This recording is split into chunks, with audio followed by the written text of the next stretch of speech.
Published, 2014 Eastern Standard Time, the 22nd of January 2018, updated, 6:35 Eastern Standard Time, the 24th of January 2018. Scientists say that they have designed a new sweatband which accurately measures blood sugar levels and could replace the painful finger prick. Scientists have designed a sweatband that can measure blood sugar levels without the need for painful finger prick tests. The device is worn on the upper arm and contains sensors that measure blood sugar levels via sweat on the skin's surface. It transmits the data to a handheld device, with a digital display of the levels. A recent small study showed the device measured blood sugar levels as accurately as a standard blood test. It has been developed for people with diabetes who need to regularly check their blood sugar levels. This may involve between 4 and 10 finger prick tests a day. The results help them work out how much medicine they need to control blood sugar levels. Poor control can lead in the long term to complications such as cardiovascular and kidney diseases, vision problems, and damage to nerves from excess sugar in the blood. A number of patches and sensors have been developed to overcome some of the downsides of repetitive injections, but they mostly need blood samples or are made of more than one complicated component. For example, a device called Freestyle Libre, worn by Theresa May, is a patch that is worn continuously on the upper arm to monitor glucose levels in fluid between cells. The wearer also needs a separate device to read the results from the patch. Abacus jujube fruit, or red dates, are high in fiber, antioxidants, and contain 18 of the 24 amino acids needed to form proteins in the body. Available as a dried snack, 58 calories per serving and crisps 72 cals, £1.99 per bag. Ocado.com and abacusfoods.com. The new device is not worn continuously, but is put on when it's needed. It has specially designed sensors to measure sugar levels in the sweat. The body has more than 2 million sweat glands that constantly produce sweat, even at rest or while we're asleep. This sweat naturally contains glucose and can mirror the level of sugar in our blood. Once on the skin, the device takes about 15 minutes for enough sweat, as little as 1/1,000,000th of a liter, to build up on the sensor so that blood sugar levels can be measured. The results are automatically analyzed and displayed on a handheld device. It is designed to be used at set intervals throughout the day, when patients would usually take a finger prick test. In a very small study published in the journal Science Advances, where 3 people's blood sugar levels were compared before and after a meal, the sweatband was shown to be as effective as a conventional finger prick blood test.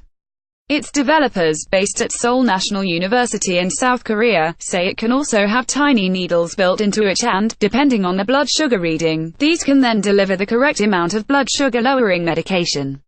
Dr. Paul Jenkins, a consultant endocrinologist at the London Endocrine Centre, said, "This is a potentially interesting advance in the management of diabetes. If further large-scale studies validate the claims, it will be very useful and popular among patients. Nevertheless, I have doubts about the additional claim of being able to automatically calculate and inject the appropriate dose of medication. At the moment, diabetes sufferers mainly use finger pricks to measure their blood sugar levels, meaning that some people prick their finger up to 10 times a day. Meanwhile, up to a third of type 2 diabetes cases could be prevented with regular exercise, according to a study in the British Journal of Sports Medicine. Researchers monitored 44,000 people from 1996 and found the risk of developing type 2 diabetes declined with increasing levels of exercise. Those who reported doing the most vigorous exercise were least likely to develop it.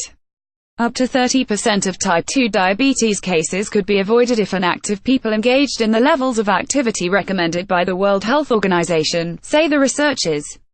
One theory is that exercise makes muscles more sensitive to insulin, the chemical signal that tells cells to absorb glucose from the blood. Could cutting blood sugar prevent lung infections? Diabetes drugs may help prevent lung infections in people with lung disease. In chronic obstructive pulmonary disease (COPD), which includes emphysema, damage to the airways means glucose, which is normally pumped into the bloodstream to fight infections, leaks into the airways.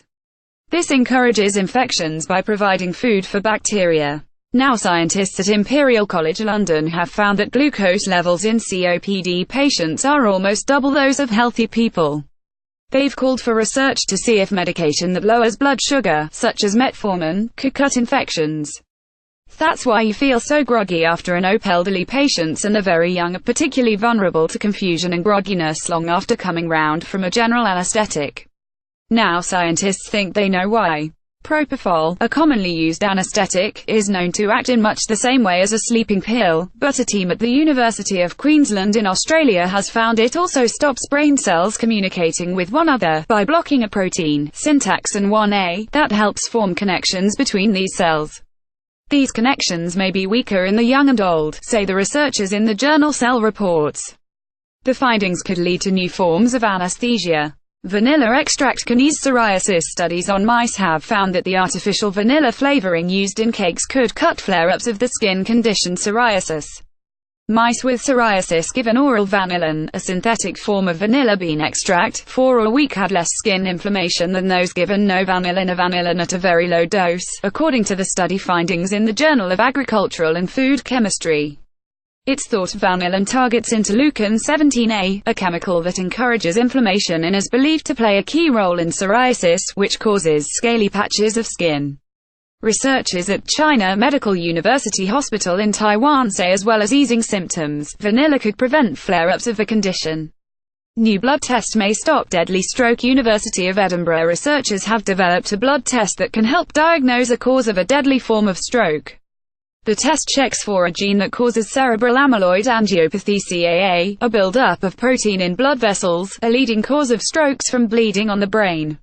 Known as hemorrhagic strokes, they are fatal in about half of cases. People who test positive for CAA are known to be at heightened risk of a stroke, and so it is hoped that this new test will help doctors better plan preventative treatment, reports the journal The Lancet Neurology.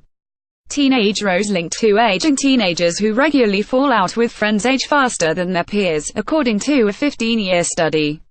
Scientists at the University of Virginia monitored 127 volunteers from the age of 13, asking how they got on with friends and others. When the volunteers turned 28, they were given blood tests, which found that those would experience the worst social conflict had the highest level of interleukin-6, a protein associated with cancer, arthritis and other problems associated with aging. According to the study in Development and Psychopathology, as neither social or economic status seemed to affect levels of interleukin-6, the results underline the need for children to learn how to resolve conflict.